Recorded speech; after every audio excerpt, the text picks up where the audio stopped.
can be useful. Here's a set of derailed tubs that turned up one of the brightest ideas of the year.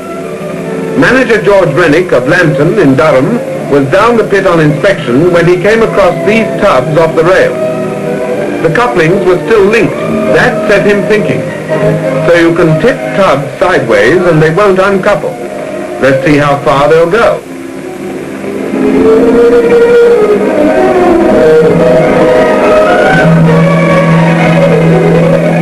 On the surface, they tried tipping them so far, then a bit further, till they had the maximum angle worked out.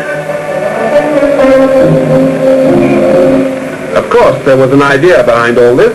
Some of the engineering staff didn't think much of it, and said so. But Rennick had his way, and they started building this odd-looking rig down in the roadway.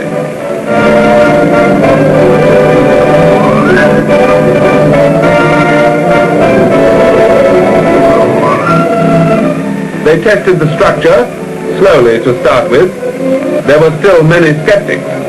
Was this really going to work? Yes, it did, and it does.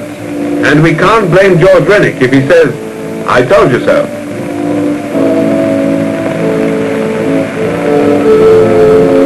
Here's the idea. Instead of tipping tubs one by one into a chute, Manager Rennick's brainwave was to tip a whole train at a time, non-stop. Now the full-scale tippler, named the Lambton Worm after a local legendary monster, is in continuous use.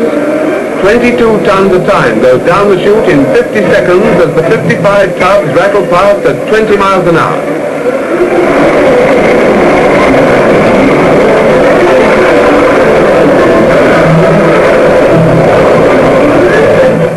There she goes, like a fairground caterpillar. But it's a rough ride.